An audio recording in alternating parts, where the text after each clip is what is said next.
கோவை விமான நிலையத்தில் வேறு பெண்ணுடன் வெளியே சென்ற கணவனை வசைபாடிய மனைவி தடுக்க முயன்ற உறவினரை தாக்கியதால் பரபரப்பு ஏற்பட்டது. சென்னையில் இருந்து கோவைக்கு விமானத்தில் ஜோடியாக வந்த ஆணையும் பெண்ணையும் வழிமறித்த இளம்பெண் அவர்களை சரமாரியாக வசைபாடினார்.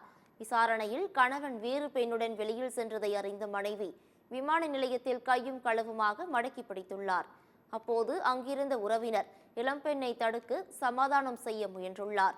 ஆனால் கோபத்தின் உச்சத்தில் இருந்த இளம்பெண் அந்த நபரை கன்னத்தில் அறைந்து சரமாரியாக கேள்வி எழுப்பினார். இதனால் கோவை விமான நிலையத்தில் சிறிது நேரம் பரபரப்பு நிலவியது.